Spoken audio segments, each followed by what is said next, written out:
കൂട്ടായി നിന്ന് സുവിശേഷം അറിയിക്കുന്നത് കേൾപ്പാനും കാണുവാനും കഴിഞ്ഞു. ആ കാഴ്ച എന്നെ 2022 ഞാൻ ഈ പ്രസംഗിക്കാൻ പോകുന്ന യേശുവിൻ്റെ മഹത്വം തിരിച്ചറിയുവാനും സ്നാനപ്പെടുവാനും അപ്പൻ്റെ നിത്യരക്ഷ സ്വീകരിച്ച് നിങ്ങൾക്ക് മുമ്പിൽ ഈ പ്രസംഗിപ്പാൻ തക്കവണ്ണം ഒരു വ്യക്തിത്വമായി എന്നെ നിർത്തി. എനിക്ക് ദൈവത്തോട് നന്ദിയുണ്ട്. കാരണം സുവിശേഷം കേട്ടവർ ആരും ഇന്ന് വരെ നശിച്ചു പോയതായി പറഞ്ഞു കേട്ടിട്ടില്ല. അതിന് ഏറ്റവും വലിയ ഉദാഹരണം തന്നെയാണ് ഞാൻ. എൻ്റെ നല്ല ഓർമ്മ ശരിയാണെങ്കിൽ അന്ന് കാലഘട്ടങ്ങളിൽ 2012 ഞാൻ വിശ്വാസത്തിൽ വന്നിരുന്നു എങ്കിൽ എന്നിൽ എന്തെല്ലാം പ്രതിഫലിപ്പാൻ കഴിയുമായിരുന്നു എന്ന് ഓർക്കുമ്പോൾ എനിക്ക് അത്രത്തോളം മനസ്സിലൊരു ഭാരമുണ്ട്. എൻ്റെ ചിന്തകളും എൻ്റെ പ്രവൃത്തിയും എൻ്റെ ജീവിതവും ഞാൻ അന്ന് ആ കാലഘട്ടത്തിൽ വിളിക്കപ്പെട്ടവൻ്റെ വിളി ഞാനാണ് കേൾക്കേണ്ടതായിരുന്നുവെങ്കിൽ ഇന്ന് ഞാൻ പ്രസംഗിക്കുന്ന എൻ്റെ യേശുവിൻ്റെ വിളി കേൾക്കുവാനായി ഈ ചുറ്റുപാടിൽ ദുഃഖവും ദുരിതവും സകല പ്രശ്നങ്ങളും ആത്മഹത്യ ഭീതിയോടുകൂടിയിരിക്കുന്ന ഒരുവൻ വിളി കേട്ട് ഞങ്ങൾക്കൊപ്പം ഈ യാത്രയിൽ ഒരുവനായി കൂടുവാനായി എത്തിയിട്ടുണ്ട്. എൻ്റെ പ്രിയരെ, ഞാൻ എപ്പോഴും എൻ്റെ ചിന്തയിൽ എൻ്റെ മനസ്സിൽ കുറിക്കുന്നൊരു വ്യവസ്ഥയാണ്, ഞാൻ ഈ മൈക്കുമായി പ്രസംഗിക്കുന്ന സ്ഥലത്ത് വിളിക്കപ്പെട്ട ഒരുവനെ വിളി അറിയിച്ചിട്ടേ ഈ മൈക്ക് വെക്കുവാൻ ആഗ്രഹിക്കാറുള്ളൂ. അതുവരെയും എനിക്ക് പ്രസംഗിക്കുവാനുള്ള വിഷയം സ്വർഗത്തിലിരിക്കുന്ന അപ്പൻ എനിക്ക് അതാത് സമയങ്ങളിൽ തന്നുകൊണ്ടിരിക്കും. നിന്റെ ജീവിതത്തിൽ നീ എന്തെല്ലാം ഭാരങ്ങളിലേക്ക് പോയി, എന്തെല്ലാം വിഷമത്തിലേക്ക് പോയി, എന്തെല്ലാം കഷ്ടതയിലേക്ക് പോയി. നീ ഇന്നലെയും സുവിശേഷം കേട്ടു, ഒരു വർഷത്തിന് മുമ്പേ കേട്ടു, നീ ജനിച്ച് ജീവിച്ച് ഈ പ്രായത്തിൻ്റെ ഇടയിൽ എത്രയോ തവണ കേട്ടു. സത്യമല്ലേ ഈ സുവിശേഷം? സ്നേഹമല്ലയോ ഈ സുവിശേഷം? നിത്യജീവനല്ലയോ സുവിശേഷം? സുവിശേഷത്തിലൂടെ നീ തകർന്നു പോകുവാൻ യാതൊരു വാക്കും കർത്താവിൻ്റെ ദാസന്മാരെ അയച്ചവരെ ഒരുവനെ പോലും നിയോഗിച്ചിട്ടില്ല. അവരുടെ നാവിൽ നിന്ന് വന്നതെല്ലാം സ്നേഹത്തിൻ്റെ സന്ദേശങ്ങളല്ലേ? എന്തേ ഇതുവരെ അത് കേട്ടിട്ടും ആ സ്വർഗീയ യാത്രയിലേക്കുള്ള ടിക്കറ്റ് നിങ്ങൾ മേടിക്കാത്തത്? സ്വർഗീയ ജീവിതത്തിൻ്റെ അനുഭവങ്ങൾ നിങ്ങൾ കാണാത്തത്? നമ്മളിൽ പലരും മനസ്സിൽ ചിന്തിക്കുന്ന കാര്യമാണ്, ഇന്ന് ഞാൻ ഉണർന്നു, നാളെയും ഉണരുന്നു, മറ്റന്നേയും ഉണരുന്നു. എൻ്റെ ജീവിതം എന്താണ്? എൻ്റെ ജീവിതത്തിലെ പ്രവൃത്തികൾ എന്താണ്? എൻ്റെ ജീവിതത്തിൽ തകർച്ച, വളർച്ച, എൻ്റെ ഉണർവ്, എൻ്റെ ബലം, ബലയില്ലായ്മ, ഇവയെല്ലാം എവിടെയാണ്? എന്തേ ചിന്തിക്കാത്തത്? ഒരു കാലഘട്ടത്തിൽ ഞാൻ മദ്യം കഴിച്ചുകൊണ്ടിരുന്ന കാലത്ത്, എൻ്റെ പ്രിയരെ, എൻ്റെ സ്ഥലം കവടിയാർ, എൻ്റെ പേര് സുജിത്ത്. എൻ്റെ കൊച്ചപ്പന്മാരായിട്ട് എനിക്കുള്ളത് കൊച്ചന്മാരും വലിയപ്പനും എല്ലാം കൂടെ ആയിട്ട് 10-11 പേരുണ്ട്. പുറത്തിറങ്ങി മദ്യപിച്ചാൽ ആരും കാണും. രഹസ്യമായി വീട്ടിൽ നിന്നാണ് കുടിച്ചുകൊണ്ടിരുന്നത്. ഒരു കല്യാണ ഭക്ഷണം പോയിരുന്നാൽ പോലും കുടിച്ചിട്ട് നിന്ന് കഴിഞ്ഞാൽ മറ്റുള്ളവൻ്റെ മുന്നിൽ പോയി നിൽക്കുവാൻ മടിയാണ്, ബഹുമാനമുള്ളത് കൊണ്ട്. എന്നാൽ ആ കാലഘട്ടത്തിൽ ഞാൻ ഈ കുടിക്കുന്ന മദ്യം കൊണ്ട് എവിടെയെല്ലാം എന്തെല്ലാം രീതിയിൽ ദ്രോഹങ്ങൾ ചെയ്തിരുന്നു എന്ന് ചിന്തിക്കുകയാണെങ്കിൽ അത് മാത്രമേ ഉള്ളൂ. വീട്ടിനകത്തായിരുന്നാലും പുറത്തായിരുന്നാലും ആ കുടിച്ചിട്ടിരിക്കുന്ന സമയത്ത് ഒരുവനെ പോലും സംരക്ഷിക്കുവാനോ അവൻ്റെ രക്ഷയ്ക്ക് വേണ്ടിയോ ഈ മദ്യം സഹായിക്കില്ല. അതിന് കാരണം ജീവിതത്തിൻ്റെ പല കാലഘട്ടങ്ങളിലും ഈ മദ്യം കൊണ്ട്, മദ്യം നമ്മളെ സ്നേഹിക്കുന്നു, നീ മാറി വിളിക്കുന്നത് പോലെ ഓടി വരുന്നു. കാരണം ഇന്നലെ നീ കുടിച്ച മദ്യം നിനക്ക് നിന്റെ ആ കുടിച്ചിരുന്ന കാലഘട്ടത്തിൽ, ആ കുടിച്ചിരുന്ന സമയത്ത് ഉള്ള ഒരു വീഡിയോ ഒരു സുഹൃത്തിനോട് എടുത്തു വെക്കുവാൻ പറയുകയാണെങ്കിൽ, നീ മദ്യപിച്ച് ആ റോഡിൽ പോയതും വീട്ടിലിരുന്നതുമായുള്ള സകല രംഗവും നീ കണ്ടാൽ നീ തന്നെ നിന്നോട് ചോദിക്കും, നിനക്ക് ലജ്ജയില്ലേ, നാണമില്ലയോ? നിന്റെ ഉള്ളിലുള്ള ആ ആത്മാവിനെ എന്തിനാണ് ഇനിയും നീ കളങ്കപ്പെടുത്തുന്നത്? കാരണം നീ മരിച്ച് മണ്ണിനടിയിൽ പോയാൽ നിന്റെ ശരീരം മാത്രം അഴുകി ചീഞ്ഞ് എന്തെങ്കിലും അവസ്ഥയിൽ വല്ല കത്തിക്കുകയാണെങ്കിൽ ബന്ധുനീര് പോവും, അവസാനമായി എല്ലും കൂടെ മാത്രം അകത്ത് കിടക്കും. നിന്റെ ഉള്ളിൽ ഇപ്പം ജീവിച്ചു കൊണ്ടിരിക്കുന്നതായ ആ ആത്മാവിന് നീ എങ്ങോട്ട് അയക്കുന്നു എന്നുള്ള ചിന്ത നിനക്ക് ഉണ്ടെങ്കിൽ, നീ ഇതിനു മുമ്പേയും കേട്ടു സുവിശേഷം, ഇന്നും കേട്ടു. ഇന്ന് നീ രക്ഷിക്കപ്പെടുവാൻ വേണ്ടി രക്ഷയുടെ പാതയിലേക്ക് യാത്ര ചെയ്യും. ആ വിളി അറിയിക്കുവാനാണ് സുജിത്ത് എന്ന് പറയുന്ന ഞാൻ നിങ്ങൾക്ക് മുന്നിൽ എത്തി ഈ സന്ദേശം അറിയിക്കുന്നത്. കാരണം എൻ്റെ പുറകിലോട്ടുള്ള കാലം നോക്കുകയാണെങ്കിൽ, ഇന്ന് ഈ ശബ്ദം കേൾക്കുന്നവർ, എന്നെ നേരിട്ട് കാണുന്നവർക്ക് മനസ്സിലാവും, എൻ്റെ തടി വെച്ച് ഞാൻ എവിടെയെല്ലാം തല്ലുണ്ടാക്കിയിട്ടുണ്ടോ, എവിടെയെല്ലാം എന്തെല്ലാം പ്രശ്നങ്ങൾ ഉണ്ടാക്കിയിട്ടുണ്ടോ. എനിക്ക് ക്ഷമയില്ലാത്തൊരു ജീവിതമുണ്ടായിരുന്നു. അതെല്ലാം മദ്യത്തിലൂടെയാണ്. മദ്യത്തിലൂടെ എനിക്ക് കിട്ടിയതെന്തെന്ന് ചോദിച്ചാൽ, ദുഷ്ടതയും ശാപം, പാപം, കോപം, ഇവയെല്ലാം എനിക്ക് മദ്യത്തിലൂടെ കിട്ടിയവയാണ്. തിരിച്ച് ഞാൻ ഇന്ന് നിൽക്കുന്ന രക്ഷയിൽ എനിക്ക് എന്ത് കിട്ടിയെന്ന് ചോദിച്ചാൽ, ഇവയെല്ലാം ഞാൻ എനിക്ക് എന്താ പറയാൻ, നിങ്ങൾ പലരും ടി വി എല്ലാം കാണുന്നവരല്ലേ, റോൾ മോഡൽ എന്ന് പറയുകയാണെങ്കിൽ യേശുവപ്പനാണ് റോൾ മോഡൽ. ആ 33.5 തിരുവയസ്സ് തന്നെയാണ് റോൾ മോഡൽ. ആ ജീവിച്ചു പോയ രീതിയും പ്രവൃത്തിയും തന്നെയാണ് റോൾ മോഡൽ. എന്താണ് സുവിശേഷം? എന്താണ് സ്നേഹം? എന്താണ് നിത്യത? ചിന്തിക്കണം, പ്രവർത്തിക്കണം. പലരും വന്ന് ഇതെല്ലാം ഇവിടെ പ്രസംഗിച്ചു പോയിട്ടുണ്ട്. ഞാനും പ്രസംഗിക്കുന്നു. എന്താ ഇത് എൻ്റെ ഉള്ളിലെ ആ ആത്മാവിനോട് ഇത് ഏറ്റെടുക്കുവാൻ വേണ്ടി പറയാത്തത്? നീ വീണ്ടും പാപം ചുമക്കേണ്ടവനായതുകൊണ്ട് മാത്രമാണ് നീ അത് സ്വീകരിക്കാത്തത്. കാരണം നിന്നിൽ ഉള്ളിലെ ആ ആത്മീയത എന്ത് ആണ് എന്ന് ചിന്തിക്കുന്ന ഒരു കാലം എവിടെ പോയി എന്ന് നോക്കുകയാണെങ്കിൽ, അത് ചിന്തിക്കേണ്ട സമയമായി. അത് വെളി അറിയിക്കുവാൻ വേണ്ടിയാണ് ഈ സുജിത്ത് എന്നു പേരുള്ള ഈ സഹോദരൻ നിങ്ങൾക്ക് മുന്നിൽ എത്തിയിരിക്കുന്നത്. കാരണം ഞാൻ എന്നെ തന്നെ സഹോദരൻ എന്ന് അഭിസംബോധന ചെയ്തത്, നീ നിന്റെ വീട്ടിലിരുന്നു കൊണ്ട് തൊട്ടടുത്തുള്ള വീട്ടുകാരനെ ദുഷിക്കാതിരിക്കുക, പിറുപിറുക്കാതിരിക്കുക. അവൻ രക്ഷപ്പെടട്ടെ, അവൻ നന്നാവട്ടെ, അവൻ എൻ്റെ സഹോദരനല്ലേ, അവൻ തകർന്നിട്ട് എനിക്ക് എന്ത് കിട്ടാൻ, അവന് നന്മ വരട്ടെ. എന്നവൻ 100 രൂപയുടെ കച്ചവടം ചെയ്താൽ നാളെ അവൻ 500 രൂപയുടെ ചെയ്യട്ടെ, 1000 രൂപയുടെ ചെയ്യട്ടെ. അതിനായി പ്രാർത്ഥിക്ക്, അതിനായി ഒരുങ്ങ്. നിന്നെ ദൈവം നടത്തും. ഇത് വാക്കാൽ പറയുന്നതല്ല, ജീവിച്ചിരിക്കുന്ന ദൈവം പ്രവൃത്തിയിലൂടെ ചെയ്തു തന്നതുകൊണ്ട് മാത്രം ഞാൻ വെളിപ്പെടുത്തുന്നതാണ്. നിന്റെ നാശത്തിന് വേണ്ടിയല്ല, നിന്റെ നന്മയ്ക്ക് വേണ്ടിയാണ് ഇത് പറയുന്നത്. കാരണം ഞാൻ ഈ വിളിച്ചു പറയുന്നത് തിരുവെഴുത്തുകളിൽ യേശുവിൻ്റെ ജീവിതം തന്നെയാണ് വിളിച്ചു പറയുന്നത്. ഈ 66 പുസ്തകങ്ങളും എഴുതിയത് മീൻപിടുത്ത മുക്കുവന്മാർ തൊട്ട് പ്രഭുക്കന്മാരും രാജാക്കന്മാരും പലരും എഴുതിയിട്ടുണ്ട്. എന്തേ വിദ്യാഭ്യാസമുള്ളവൻ മാത്രം എഴുതിയാൽ മതി എന്ന് പറഞ്ഞൊരു പുസ്തകമാക്കി എടുക്കാത്തത്? ഓരോരോ കാലഘട്ടത്തിൽ ഓരോരോ അഭിഷിക്തന്മാർക്ക് ഓരോ നിയോഗത്തോടു കൂടി ദൈവം ഭൂമിയിൽ നിവർത്തീകരിച്ചതാണ് ആ പ്രവൃത്തികൾ. നമ്മൾ പല പുസ്തകങ്ങളും വായിച്ചിട്ടുണ്ട്. കാരണം സത്യവേദ പുസ്തകം ക്രിസ്ത്യാനിക്ക് മാത്രമുള്ളതല്ല, മുസ്ലിമിന് മാത്രമുള്ളതല്ല, ഹിന്ദുവിന് മാത്രമുള്ളതല്ല, മനുഷ്യന് വേണ്ടിയുള്ളതാണ്.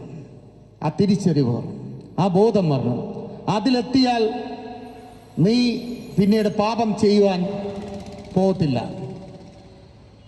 നിന്റെ പാപം, നിന്റെ ശാപം, ക്രോധം സകലതിനെ നിയന്ത്രിക്കുവാൻ തക്കവണ്ണമുള്ള നല്ല എഴുത്ത് ഉടമ്പടികൾ ആ സത്യവേദ പുസ്തകത്തിനകത്തുണ്ട്.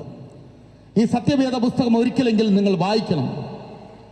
അതിലെ തിരുവെഴുത്തുകൾ നിന്റെ പാപത്തെയും ശാപത്തെയും ക്രോധത്തെയും സകലത്തിനെയും നിയന്ത്രിക്കുവാൻ തക്കവണ്ണം ഒരു ബലം അതിനകത്തുണ്ട്, ഒരു ശക്തി.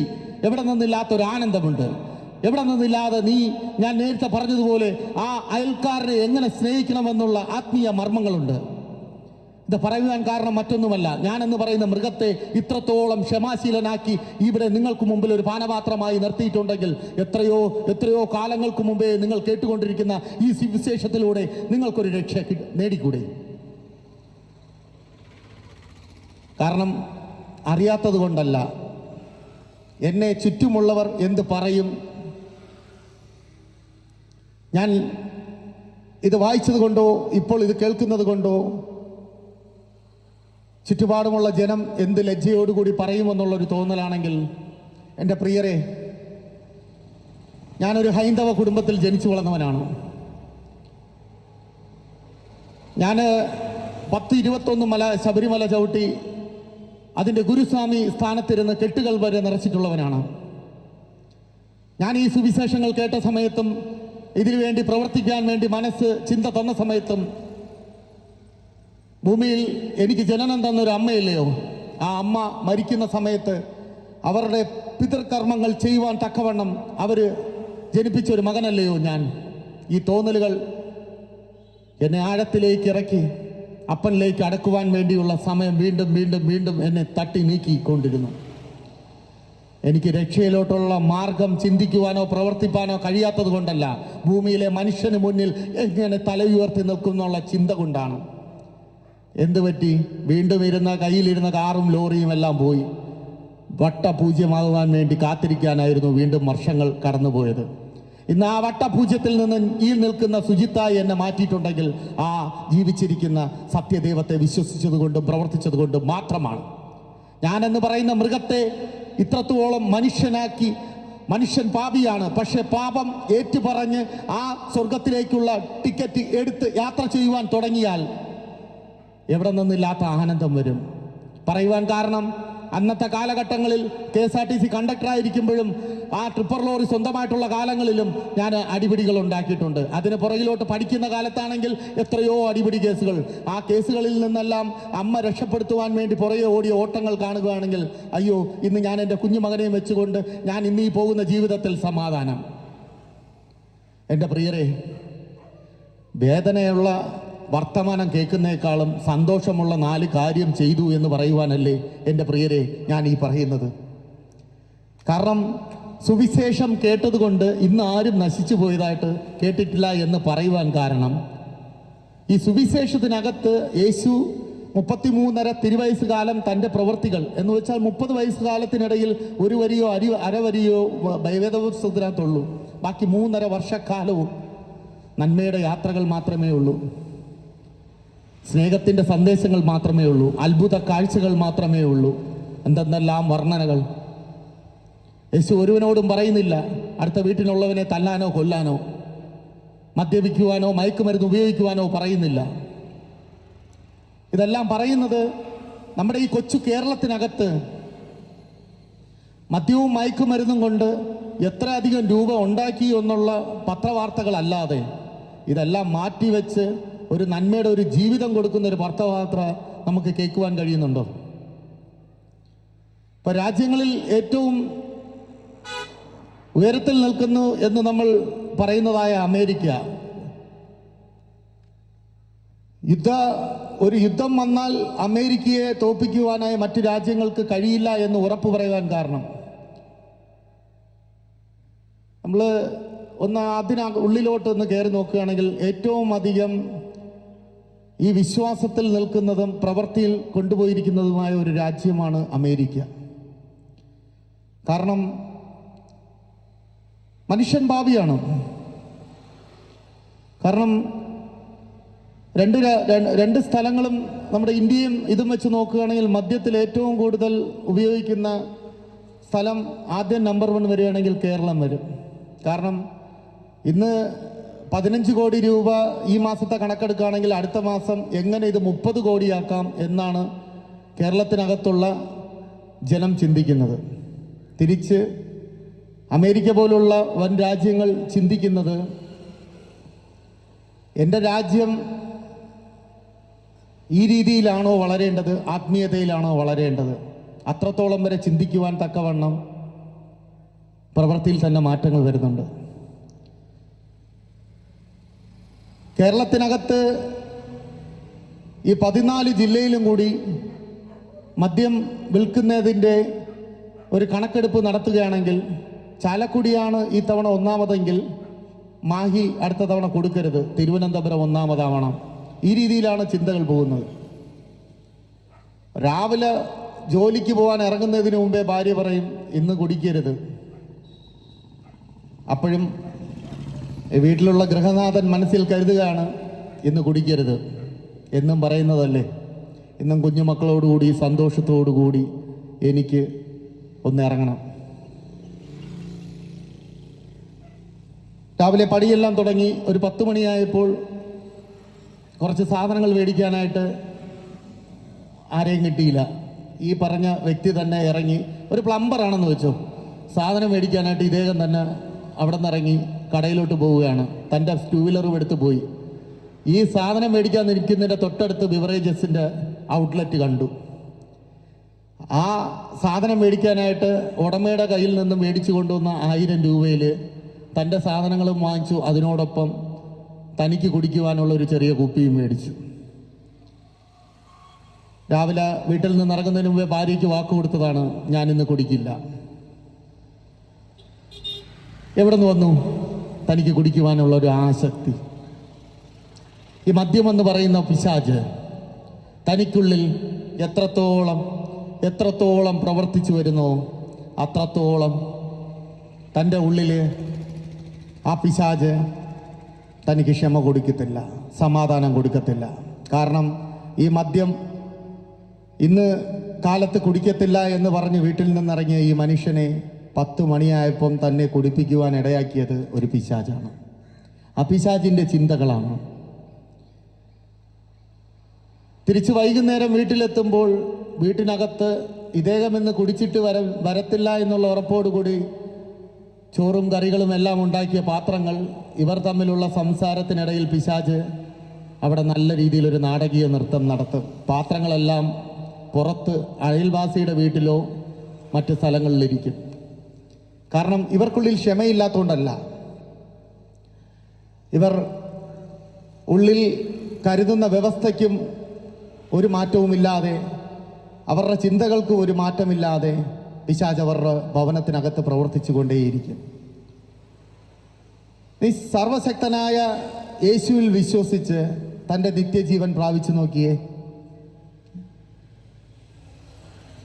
ഈ വേദപുസ്തകം ഒരിക്കൽ വായിച്ച് അത് നിങ്ങൾക്ക് എടുക്കുമ്പോൾ ഈ സമയത്ത് നിങ്ങളെ ക്രിസ്ത്യാനി മതം സ്വീകരിക്കാൻ വേണ്ടി ആരെയും വേദപുസ്തകം പറയുന്നില്ല. തിരിച്ച് നമ്മൾ ദൈവം ദൈവം ദൈവം എന്ന് പറയും. ദൈവത്തിൻ്റെ പുത്രനാണ് യേശു, തിരുവെഴുത്തുകളിലുള്ളതാണ്. ഇതിന് നിങ്ങൾ ബൈബിൾ വായിച്ചില്ലെങ്കിൽ നിങ്ങൾ കേരളത്തിനകത്ത് ഈ കലണ്ടർ എല്ലാ വീട്ടിലും ഇല്ലാത്ത ഒരു വീടുമില്ല. ഈ കലണ്ടറിനുള്ളിൽ ഡിസംബർ മാസത്തിൽ ക്രിസ്ത്യാനികൾ മാത്രമല്ല ഈ ക്രിസ്മസ് ആഘോഷിക്കുന്നത്.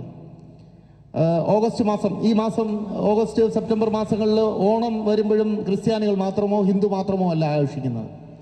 അപ്പം ഈ കലണ്ടറിനകത്ത് ഡിസംബർ മാസത്തിൽ 25-ാം തീയതി ക്രിസ്മസ് എന്ന് പറയുമ്പോൾ ക്രിസ്ത്യാനി മാത്രമാണോ ആഘോഷിക്കുന്നത്? അല്ല, ലോകത്തിലുള്ള സകല ജനവും ആ ക്രിസ്മസിനെ ആഘോഷിക്കും. അപ്പം ആ കലണ്ടറിൽ ഈ ഒരു സ്ഥാനം പിടിക്കണത് എങ്ങനെയാണ്? ക്രിസ്തു ജീവിച്ചിരുന്നത് കൊണ്ടല്ലേ ആ കലണ്ടറിനകത്ത് ഇങ്ങനെ ഒരു കോളം വരുവാൻ കാരണമായത്?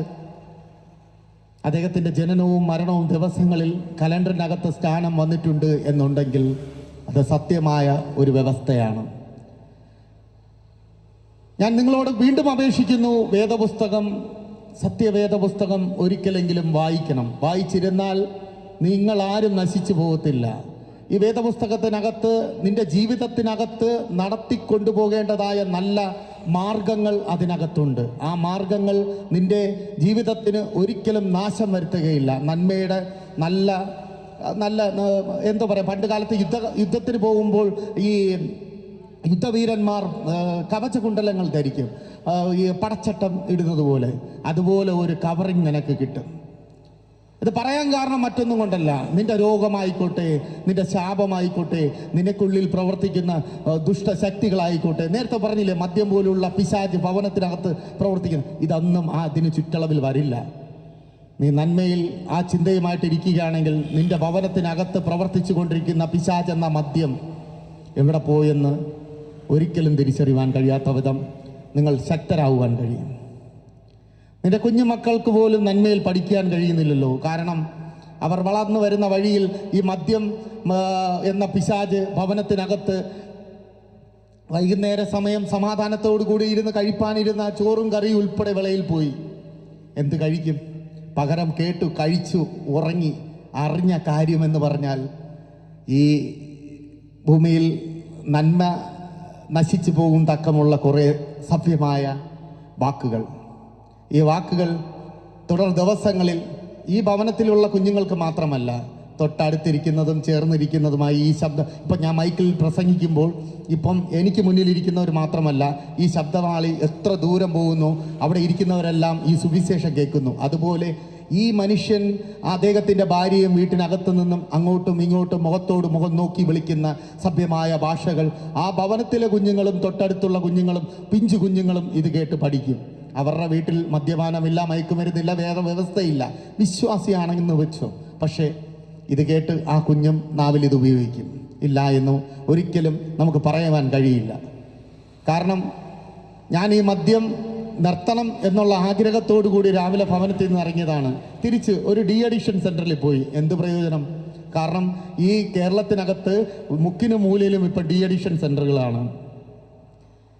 ഞാൻ കഴിഞ്ഞതിന് മുന്നിലത്തൊരു ആഴ്ച ഒരു സഹോദരനെയും കുടുംബത്തെയും സംസാരിക്കുന്നതിനിടയിൽ അവർ പറഞ്ഞതാണ്, 3 പ്രാവശ്യത്തിൽ കൂടുതൽ ഡി അഡിക്ഷൻ ചെയ്തു, എന്നിട്ടും രക്ഷയില്ല.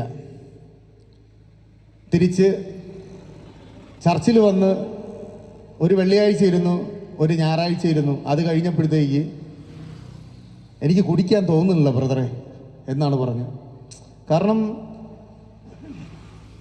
യേശുവിൻ്റെ സ്നേഹം മനസ്സിലാക്കിയപ്പം മദ്യത്തിനോടുള്ള സ്നേഹം അങ്ങ് മാറിപ്പോയി. ഞാൻ തുടക്കത്തിലെ പറഞ്ഞില്ലേ, യേശു നിങ്ങൾക്ക് ആർക്കും ഒരു മതത്തെ തരുവാൻ വേണ്ടിയല്ല സത്യവേദ പുസ്തകം വായിപ്പാൻ വേണ്ടി പറഞ്ഞത്. നിങ്ങൾ മതപരമായി ഒരു ചിന്തയിലോട്ട് നിൽക്കുകയാണെങ്കിൽ ഞാൻ തുടക്കത്തിൽ പറഞ്ഞതുപോലെ എൻ്റെ എത്ര വർഷമാണ് എനിക്ക് നഷ്ടമായത്. മദ്യത്തിന് വേണ്ടി ഞാൻ കളഞ്ഞ അത്രയും രൂപയുണ്ടായിരുന്നെങ്കിൽ ഇന്ന് എനിക്ക് ഭവനം നിർമ്മിക്കുവാൻ വേണ്ടിയിരിക്കുന്ന സ്ഥലത്തിലൊരു നല്ലൊരു ഭവനം പൂർത്തീകരിക്കാൻ കഴിയുമായിരുന്നു. നീ അങ്ങനെ ചിന്തിച്ചു നോക്കുകയാണെങ്കിൽ ഇന്നിപ്പോൾ ഒരു 50 വയസ്സ് പ്രായമാണ് പ്രിയ മകനെ നിനക്ക് ഉള്ളതെങ്കിൽ യേശു ചോദിക്കുന്ന ചോദ്യമാണ്, നീ ഒരു 18 20 വയസ്സിൽ കുടിക്കുവാൻ തുടങ്ങിയവനാണെങ്കിൽ ഈ പോയ 32 വർഷത്തിനിടയിൽ നീ എത്ര ലക്ഷം രൂപയ്ക്ക് കുടിച്ചു കാണും? കുടിക്കുന്ന കാശ് ആരെങ്കിലും അളന്ന് കുറിച്ച് നോക്കാറുണ്ടോ? ഇല്ല. പകരം വീട്ടിലോട്ട് കൊടുക്കുന്ന കാശ് മാത്രമല്ലേ അളന്ന് കുറിക്കുവാൻ സാധ്യതയുള്ളൂ. കാരണം മറ്റൊന്നും കൊണ്ടല്ല, ഇതിനകത്ത് പിശാച് പ്രവർത്തിച്ചു കൊണ്ടിരിക്കുന്ന ആ പ്രവർത്തനം നിന്റെ ജീവിതത്തെ താളം തെറ്റിക്കുവാൻ വേണ്ടി മാത്രമുള്ളതാണ്. നിന്റെ സമാധാനത്തെ എടുത്തു കളയുവാനുള്ളതാണ്. കാരണം അതിൽ നിന്ന് എല്ലാം ഞാൻ ഈ പ്രസംഗിച്ചു കൊണ്ടിരിക്കുന്ന യേശുവിന് നിന്റെ ഭവനത്തെ വീണ്ടെടുപ്പാൻ കഴിയും.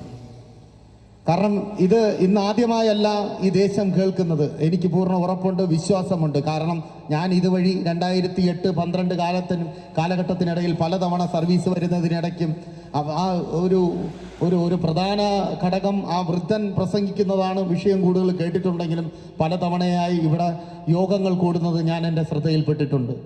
അന്നും ഇന്നും മാറ്റമില്ലാത്ത ഈ സുവിശേഷം നിങ്ങൾ കേൾക്കുന്നുണ്ട്. എൻ്റെ പ്രിയരെ, ഇന്ന് നിങ്ങൾ തീരുമാനമെടുക്കണം. കാരണം മറ്റൊരുത്തരിലും രക്ഷയില്ല. കാരണം നിന്റെ ജീവിതം വേദപുസ്തകം പറയുന്ന പോലെ 70 ഏറിയാൽ 80 കാലഘട്ടത്തിനിടയിൽ നീ ജീവിച്ചു പോകുന്ന നിന്റെ ശരീരം ഈ ഭൂമിയിൽ ഉപേക്ഷിക്കാം. നീ ആത്മാവിനെ എവിടെ കളഞ്ഞിട്ട് പോകും? കാരണം ഈ ആത്മാവ് ഉള്ളത് കൊണ്ടാണ് നീ ഇപ്പം ശ്വസിച്ച് ജീവിച്ചു പോകുന്നത്. ശരീരം മാത്രം വെച്ച് ഇതൊന്നിനും കഴിയുകയില്ല. നന്മയിലെ വേർതിരിപ്പാൻ കഴിയാത്ത ചിന്തയുമായി യോഗ്യതയോടുകൂടി എന്തേ ആ തേങ്ങൽ നിന്റെ ഉള്ളം തേങ്ങുന്നത് എനിക്ക് ഇവിടെ ഇരുന്നാൽ കേൾക്കാം. വിളിക്കപ്പെട്ടവൻ തൊട്ടടുത്തെവിടെയോ ഇരുന്ന് ആ വിളി കേൾക്കുന്നതായി എൻ്റെ ഉള്ളം പടയ്ക്കുകയാണ്. ഇന്നലെ കൂടി കരഞ്ഞതല്ലേ ഉള്ളൂ, ഇന്നലെ കൂടി ആത്മഹത്യക്ക് വേണ്ടി ശ്രമിച്ചതല്ലേ ഉള്ളൂ. ആ ചോദ്യങ്ങളെല്ലാം എൻ്റെ ഉള്ളിൽ വരികയാണ്. യേശുവിനെ രക്ഷിതാവായി സ്വീകരിച്ചു എന്ന് പറഞ്ഞ്, അല്ലെങ്കിൽ ഈ സുവിശേഷം കേട്ടതുകൊണ്ട് എനിക്കത് കാതിൽ ഉൾക്കൊള്ളുവാൻ കഴിയുന്നില്ല എന്ന് പറയുന്ന ആരെങ്കിലും ഉണ്ടെങ്കിൽ അവൻ വിളിക്കപ്പെട്ടവനാണ്. നന്മയിൽ ജീവിക്കുവാനും പാപത്തിൻ്റെയും ശാപത്തിൻ്റെയും അളവറ്റ സ്നേഹമില്ലാത്ത പ്രവൃത്തിയുടെയും ഒരു പരിഹാരമാണ് യേശു. നിന്റെ ജീവിതത്തിൽ നിന്നെ കൊണ്ട് നിയന്ത്രിക്കാൻ കഴിയാത്തതും നിന്റെ മാനുഷിക ചിന്തയിൽ പ്രവർത്തിപ്പാൻ കഴിയാത്തതുമായ പല കാര്യങ്ങളും പല വ്യവസ്ഥകളും നിനക്ക് ചെയ്യുവാൻ തക്കവണ്ണം നിന്നെ ഒരുക്കുവാൻ ഞാൻ ഈ പറയുന്നതും പ്രസംഗിക്കുന്നതുമായ യേശുവിന് കഴിയും. അതിനുറപ്പ് ഞാനും ഞങ്ങളോടൊപ്പം നിൽക്കുന്ന പ്രിയ സഹോദരങ്ങളും തന്നെയാണ്. ഒരു കാലഘട്ടത്തിൽ മദ്യപിച്ച് ഈ ഭൂമിക്ക് തന്നെ ഭാരമായി ജീവിച്ചു പോയിരുന്ന പലരും ഈ കൂട്ടായ്മയിൽ കൂടെയുണ്ട്. ഞങ്ങൾക്ക് വലിയ പ്രായങ്ങളൊന്നുമില്ല. എല്ലാവരും 30-നും 40-നും ഇടയ്ക്കെല്ലാം പ്രായമുള്ളവരാണ്. 1-2 പേർ മാത്രമേ ഉള്ളൂ അതിൽ മുതിർന്നവരുള്ളത്. ഇവരെല്ലാവരും നിങ്ങൾക്ക് തന്നെ ഉള്ളിൽ ഒരു ചോദ്യം വരും, ഇവർക്കൊന്നും വേറെ ജോലിയില്ലയോ, വേറെ പണികളൊന്നുമില്ലേ? ഞാൻ ആദ്യമേ തുടക്കത്തിൽ പ്രസംഗിച്ചപ്പോൾ പറഞ്ഞു, ഞാനൊരു KSRTC കണ്ടക്ടറായിരുന്നു. അതിനുശേഷം ഒരു ട്രിപ്പർ ലോറി എടുത്തു, നശിച്ചു. വട്ടപൂജ്യത്തിൽ നിന്നും ഇപ്പോഴും ട്രിപ്പർ ലോറിയും മറ്റും ഓട്ടിക്കുന്നത് തന്നെയാണ് എൻ്റെ ജോലി.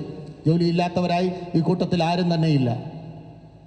പക്ഷേ ഞങ്ങൾ ഈ ശനിയാഴ്ച ദിവസങ്ങളിൽ സുവിശേഷ യോഗത്തിനായി തീരുമാനമെടുത്ത നാൾ മുതൽ ശനിയാഴ്ച ദിവസം ഈ ഒരു പ്രവൃത്തിക്കല്ലാതെ ഞങ്ങൾ മറ്റൊന്നിനും വേർതിരിപ്പാൻ ആഗ്രഹിക്കുന്നില്ല. കാരണം ആ വിളിക്കപ്പെട്ടവൻ്റെ വിളി അറിയിപ്പാൻ തക്കവണ്ണം ഒരു യോഗ്യത ഞങ്ങൾക്ക് തന്നതുകൊണ്ടാണ് ആ വിളി നിങ്ങളെ അറിയിപ്പാൻ ഞങ്ങൾക്ക് അതിവേഗത്തിൽ അതിദൂരത്തിൽ യാത്ര ചെയ്ത് എത്തി ആ വിളി അറിയിക്കുവാൻ കഴിഞ്ഞത്.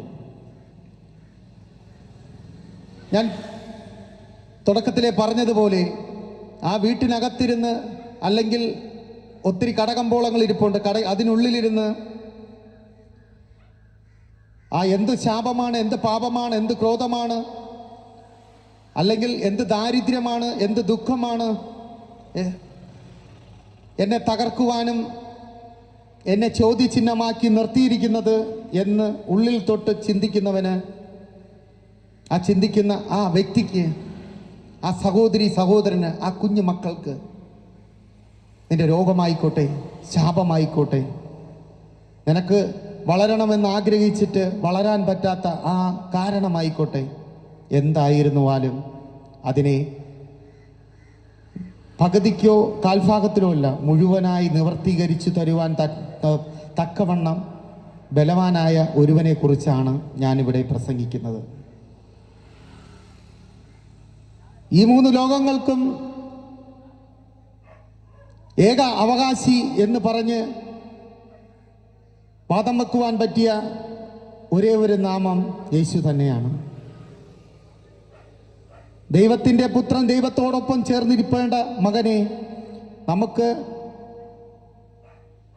2000 ചില്ലുവാനം വർഷങ്ങൾക്ക് മുമ്പ് ഭൂമിയിലേക്ക് അയച്ച്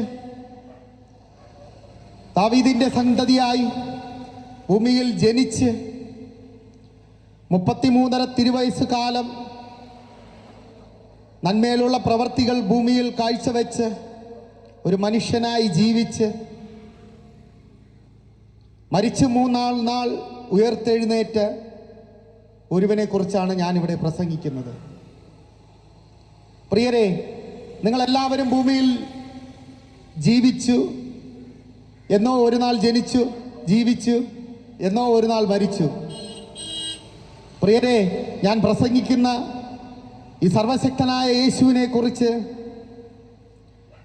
എത്രയോ 600 ചില്ലുവാനം വർഷങ്ങൾക്ക് മുമ്പ് ഇന്ന ഗോത്രത്തിൽ ഇന്ന രീതിയിൽ ഇത്ര നാൾ ജീവിച്ച് അതിനുശേഷം മരിച്ച് ഇത്ര ദിവസം കഴിഞ്ഞ് ഉയർത്തെഴുന്നേറ്റ് അതിനുശേഷം ഇത്ര ദിവസം ഇന്ന അടുത്ത് ഇന്ന അടയാളത്തോടുകൂടി നിന്ന് അതിനുശേഷം സ്വർഗത്തിൽ നമുക്ക് നമ്മുടെയും കൂട്ടിവരവിനായി സ്ഥലമൊരുക്കിയിരിക്കുന്ന ആ പ്രിയനെക്കുറിച്ചാണ് ഞാൻ പ്രസംഗിക്കുന്നത്.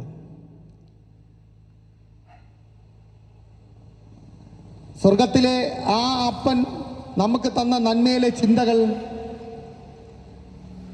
ഒരുവന്റെ ജീവിതത്തെ പോലും തകർക്കത്തില്ല. അത് നന്മയുടെയും സ്നേഹത്തിൻ്റെയും സന്ദേശമായി ഇനിയും എനിക്ക് പൂർണ്ണ വിശ്വാസമുണ്ട്. ഇനി വരുന്ന ആഴ്ചയിലും വരുന്ന മാസത്തിലും വരുന്ന വർഷങ്ങളിലും പല പ്രിയപ്പെട്ടവരെയും ഇതിനായി നിയോഗത്തോടു കൂടി അപ്പൻ അയക്കും. ഇന്ന് ഈ വിളി കേട്ട്, ഇന്ന് വിളിക്കപ്പെട്ടവൻ്റെ വിളി അറിഞ്ഞ് യോഗ്യതയോടുകൂടി അപ്പൻ്റെ നന്മയിലുള്ള പ്രവൃത്തിയിൽ ആ ഒരു സ്വർഗീയ ടിക്കറ്റിന് വേണ്ടി കാതോർത്തിരിക്കുന്ന ആ വിളി കേട്ടവർക്ക് ഞാൻ സ്വർഗീയ ഭാഷയിൽ അഭിനന്ദനങ്ങൾ അറിയിക്കുന്നു. ആ സ്തുതികൾക്കും യോഗ്യനെ ആരാധിപ്പാൻ വേണ്ടി നന്മയിൽ ചിന്തയോടുകൂടി ഇറങ്ങിയവർക്ക് ഞാൻ സ്തോത്രം ചെയ്യുന്നു. ആമേൻ. ജീവിതം ഒന്നേ ഉള്ളൂ പ്രിയരെ, സ്നേഹത്തോടുകൂടി സന്തോഷത്തോടുകൂടി ജീവിക്കണം. ഇത്രയും തടിയുള്ള എന്നെ ഇപ്പോൾ ഈ നിമിഷം വന്നൊരുവൻ എന്തടാന്ന് ചോദിച്ചാലും ഞാൻ തിരിച്ചു പറയുന്നത് ചിരിച്ചുകൊണ്ട് സഹോദരാ വന്ദനം. എൻ്റെ പുറകിലോട്ട് ഉള്ള കാലം നോക്കുകയാണെങ്കിൽ തല്ലുവാനോ അടിക്കുവാനോ പോലും ഒരു മടിയുമില്ല. അതാ ഞാൻ പറഞ്ഞത്, എന്നിലുള്ളിലെ മൃഗത്തെ മാറ്റി നിങ്ങൾക്കുള്ളിൽ നിൽക്കുന്ന പച്ചയും നേരുമായ ആ ക്രിസ്തുവിൻ്റെ ജീവിതത്തിലേക്ക് എത്തിച്ച ആ നന്മയും നേരുമുള്ള ആ വിശ്വാസ ജീവിതത്തെയാണ് ഞാൻ പ്രസംഗിക്കുന്നത്. തകർച്ചയല്ല, വളർച്ചയാണ് ആഗ്രഹിക്കാൻ. നേരിലാണ് വിശ്വസിക്കാൻ, സ്നേഹത്തിലാണ് വിശ്വസിക്കാൻ, നിന്റെ സമാധാന ചിന്തയിലാണ് വിശ്വസിക്കാൻ. നിന്റെ ആത്മാവിൽ ഒരു ഉണർവുണ്ടെന്നും അതിനകത്ത് നിത്യമായ ഒരു ജീവനുണ്ടെന്നും ആ ജീവൻ എങ്ങനെയാണ് നിലനിർത്തേണ്ടതെന്നും നീ മനസ്സിലാക്കി ഓടുകയാണെങ്കിൽ നിനക്കൊരിക്കലും തളർച്ച വരികില്ല, വളർച്ച മാത്രമേ വരികയുള്ളൂ. ആത്മാവിൽ വളരാം, ശരീരം അങ്ങനെ തന്നെ നിൽക്കും. ആ ശരീരത്തെ വൃത്തിയോടുകൂടി സൂക്ഷിപ്പാനും നല്ല ആലോചനകൾ കൊടുപ്പാനും ആ ആത്മാവിന് കഴിയണമെങ്കിൽ സർവശക്തനായ യേശുവിനെ വിശ്വസിക്കണം. അവനിൽ വിശ്വസിക്കുന്ന ഏവർക്കും നിത്യജീവൻ കിട്ടിയിരിക്കും. അതിന് യാതൊരുവിധ മാറ്റവുമില്ല. കാരണം സുവിശേഷം അന്ന് കേൾക്കുന്നതും ഇന്ന് കേൾക്കുന്നതും ഒരു സ്വരങ്ങൾ വ്യത്യാസമുണ്ട് എന്നുള്ളതല്ലാതെ സത്യവേദ പുസ്തകത്തിൽ നിന്ന് എടുത്തു പറയുന്ന യാതൊരുവിധ വാക്കുകളും അന്നും ഇന്നും സത്യമുള്ളത് തന്നെയാണ്.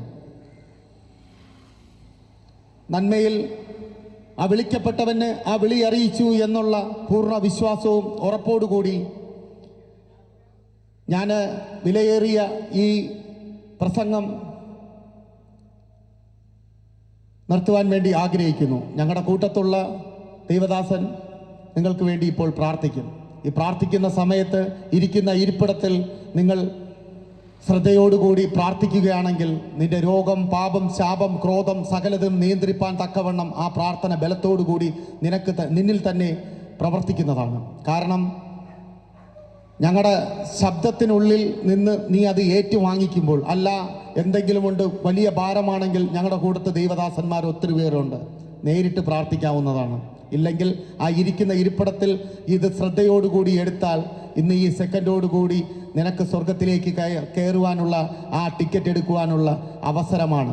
ഇത് നഷ്ടമാക്കിയാൽ നീ വീണ്ടും പാപത്തിൽ ചുമന്ന് നടക്കേണ്ടുന്ന ഒരു സാഹചര്യത്തിൽ വീണ്ടും നടക്കേണ്ടതായി വരും. ഇത്രയും പറഞ്ഞുകൊണ്ട് ഞാൻ എൻ്റെ വിലയേറിയ പ്രസംഗം ഇവിടെ നിർത്തുന്നു.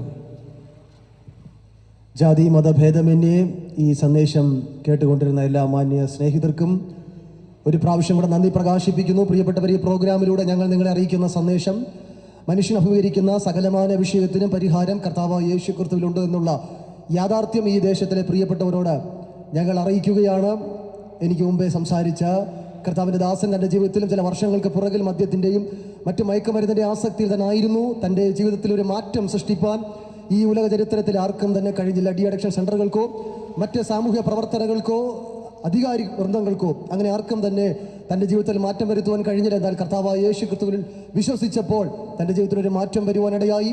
ഈ സന്ദേശം അറിയിക്കുന്ന ഞങ്ങളുടെ പ്രിയപ്പെട്ടവരിൽ പലരും അത്തരത്തിൽ ചില വർഷങ്ങൾക്ക് പുറകിൽ മദ്യത്തിൻ്റെയും മയക്കുമരുന്നിൻ്റെ ആസക്തിയിലായിരുന്നു. ഞങ്ങളൊക്കെ ഈ ഒരു സന്തോഷം അനുഭവിക്കുന്നത് ഞങ്ങളുടെ ജീവിതത്തിൽ യേശു ക്രിസ്തു കടന്നു വന്നത് കൊണ്ടതാണ്. അതുകൊണ്ട് തന്നെ വളരെ സന്തോഷത്തോടെ ഈ ദേശത്തോടെ ഞങ്ങൾ വിളിച്ചു പറയുന്നു, സകല മനുഷ്യനും അനുഭവിക്കുന്ന സകല പ്രശ്നങ്ങൾക്ക് പരിഹാരകൻ കർത്താവായ യേശു തന്നെയാണ്. മദ്യത്തിന്റെ ആസക്തിയിലാണോ താങ്കളെ അതിൽ നിന്ന് പുറത്തു കൊണ്ടുവരുവാൻ യേശു ക്രിസ്തുവിന് കഴിയും. താങ്കൾ മറ്റേതെങ്കിലും മയക്കുമരുന്നിന്റെ അഡിക്ഷൻ ആണെങ്കിൽ താങ്കൾ അതിൽ നിന്ന് പുറത്തു കൊണ്ടുവരുവാൻ യേശു ക്രിസ്തുവിന് കഴിയും. താങ്കൾ അസമാധാനത്തിൽ കഴിയുന്നെങ്കിൽ, രോഗദുരിതമായ ജീവിതത്തിൽ താങ്കൾ കഴിയുന്നുവെങ്കിൽ, സാമ്പത്തിക കെടുതിയിൽ ഭാരപ്പെട്ട് ജീവിതം വഴിമുട്ടിയ സാഹചര്യമാണെങ്കിൽ, നിങ്ങളെ രക്ഷിപ്പാൻ, നിങ്ങളെ സഹായിപ്പാൻ, സധൈര്യം ഈ ഭൂമിയിൽ താങ്കൾക്കൊരു ജീവിതം നയിപ്പാൻ, മാത്രമല്ല മരണാനന്തരം നിത്യരക്ഷയിലേക്ക് താങ്കളെ കരം പിടിച്ച് ഉയർത്തുവാൻ കഴിയുന്ന ഏക വ്യക്തിപ്രഭാവം, ഏക ദൈവം കർത്താവായ യേശു ക്രിസ്തു എന്ന മഹാദൈവം. പ്രിയപ്പെട്ടവരെ, തിരുവെഴുത്തിൽ അനുഗ്രഹീതമായ ഒരു വേദാംശം ഇവിടെ ഉരുവിട്ടുകൊണ്ട് ഒരു വാക്ക് നിങ്ങൾക്കായി ഞങ്ങൾ പ്രാർത്ഥിക്കുന്നു. മറ്റൊരുത്തല്ലും രക്ഷയില്ല, നാം രക്ഷിക്കപ്പെടുവാൻ ആകാശത്തിന്റെ കീഴിൽ മനുഷ്യരുടെ നൽകപ്പെട്ട ഏക നാമം കർത്താവായ യേശു ക്രിസ്തു. ഈ യേശു ക്രിസ്തുവിൽ വിശ്വസിച്ചാൽ താങ്കളുടെ ജീവിതത്തിൽ ഒരു മാറ്റം, ഒരു സമൂലമായ മാറ്റം വരുത്തുവാൻ കഴിയുമെന്ന് ഉറക്കെ ഈ ദേശത്തോട് പ്രഖ്യാപിച്ചുകൊണ്ട് ഒരു വാക്ക് നിങ്ങൾക്കായി പ്രാർത്ഥിക്കുന്നു. ആയിരിക്കുന്ന ഇടത്ത് വന്ന് ഒരു നിമിഷം ഹൃദയങ്ങളെ ദൈവസ്ഥലിൽ നിന്ന് സമർപ്പിച്ചുകൊണ്ട് പ്രാർത്ഥിക്കാൻ കഴിയുമെങ്കിൽ താങ്കളുടെ ജീവിതത്തിൽ ഇതുവരെ അനുഭവിച്ചു വന്നിരുന്ന സകല പ്രശ്നങ്ങൾക്കും പരിഹാരം ഇന്ന് ഈ വൈകിയ വേളയിൽ താങ്കളുടെ ജീവിതത്തിൽ അനുഭവിക്കാനിടയായി തിരുവാക്ക് നിങ്ങൾക്കായി ഞങ്ങൾ പ്രാർത്ഥിക്കുന്നു. സ്വർഗ്ഗപിതാവേ, മനോഹരമായ നല്ല വൈകിയ വേളയ്ക്കായി പിന്നെ ഞങ്ങൾ അങ്ങേ സ്തുതിക്കുന്നു, ഞങ്ങൾ അങ്ങേ മഹത്വപ്പെടുന്നു. ഈ ദേശത്തൂടെ കടന്നു വരുവാൻ, ഈ ദേശത്തോട് സത്യ സുവിശേഷം അറിയിപ്പാൻ യേശു ക്രിസ്തുവിലൂടെ മാത്രമേ മാനവരാശിക്ക് രക്ഷയുള്ളൂ, മാനവരാശിക്ക് വിമോചനമുള്ളൂ, മാനവരാശിക്ക് മോക്ഷപ്രാപ്തിയും ഉള്ളൂ എന്നുള്ള ആ യാഥാർത്ഥ്യത്തെ ദേശത്തോട് അറിയിപ്പാൻ ദൈവം തന്റെ ദാസനെ ബലപ്പെടുത്തി. ഞങ്ങളെ അതിനായി ശക്തീകരിച്ച കൃപകൾക്കായി ഞങ്ങൾ നന്ദി പറയുന്നു. സന്ദേശം കേട്ട സകല പ്രിയപ്പെട്ടവരെ അവിടുത്തെ കരങ്ങളേൽപ്പിക്കുന്നു. ചാരത്തും ദൂരത്തും ഭവനാങ്കണത്തിലും ഇരുന്ന് ഈ സന്ദേശം ശ്രമിച്ച സകല പ്രിയപ്പെട്ടവരെ ഞങ്ങൾ ഒരുമിച്ച് അങ്ങയുടെ ദാസന്മാരായി ഞങ്ങൾ ഒരുമിച്ച് ചേർന്ന് ഈ ദേശത്തിലെ കുടുംബങ്ങളെ ഞങ്ങൾ അനുഗ്രഹിച്ച് പ്രാർത്ഥിക്കുകയാണ്. ജീവിതത്തിൽ വഴിമുട്ടിയ സാഹചര്യത്തിൽ, രോഗദുരിതമായ അനുഭവത്തിൽ, സാമ്പത്തിക കെടുതിയാൽ, ജീവിത നൈരാശ്യത്താൽ, കുടുംബജീവിത തകർച്ചയാൽ, ഏതെങ്കിലും ഭാരത്താൽ, പ്രയാസത്താൽ ഈ ദേശത്ത് ഞങ്ങളെ ശ്രമിക്കുന്നെങ്കിൽ യേശുവിന്റെ നാമം ചൊല്ലി ഞങ്ങൾ ഈ ദേശത്തിലെ കുടുംബങ്ങളെ അനുഗ്രഹിച്ച് പ്രാർത്ഥിക്കുന്നു. ജീവിതത്തിൽ സമൂലമായ ഒരു മാറ്റം അവരുടെ ജീവിതത്തിൽ വരട്ടെ. രക്ഷകനായ യേശുവിനെ ജീവിതത്തിൽ സ്വീകരിച്ച് കർത്താവായ യേശു ക്രിസ്തുവിൽ വിശ്വസിക്കാം, എന്നാൽ നീ നിന്റെ കുടുംബം രക്ഷ പ്രാപിക്കുമെന്നുള്ള ആ ദൈവത്തിന്റെ കൽപ്പന അനുസരിച്ച് വെള്ളത്തിൽ നിമജ്ജന സ്നാനം കൈക്കൊണ്ട് യേശുവിനെ അംഗീകരിച്ച് മരണാനന്തരം നിത്യമരക്ഷയ്ക്ക് അവകാശിയായി തീരേണ്ടതിന് ഞങ്ങൾ ദൈവത്തോട് പ്രാർത്ഥിക്കുന്നു. കൃപ പകരണം. ദേശത്തിലെ സകല പ്രിയപ്പെട്ടവരെയും അവിടുത്തെ കരങ്ങൾ ഞങ്ങൾ സമർപ്പിക്കുന്നു. ഞങ്ങളുടെ യാത്രയിൽ കൂടെ ഇരിക്കും, വരവിനായി ഞങ്ങൾ ഒരുക്കും യേശുവിൻ നാമത്തിൽ പ്രാർത്ഥിക്കുന്ന ദൈവതോന്നി പ്രാർത്ഥനയ്ക്ക് ഉത്തരം നൽകണം സ്വർഗ്ഗ പിതാവേ, ആമേൻ. ഇതൊരു സമയം ഞങ്ങളോട് സഹകരിച്ച എല്ലാ മാന്യ സ്നേഹിതർക്കും ഒരു പ്രാവശ്യങ്ങളുടെ ഹൃദയത്തിന്റെ ഭാഷയിൽ നന്ദി പ്രകാശിപ്പിക്കുന്നു. സർവേശ്വരൻ നിങ്ങളെ സഹായിക്കട്ടെ, അനുഗ്രഹിക്കട്ടെ.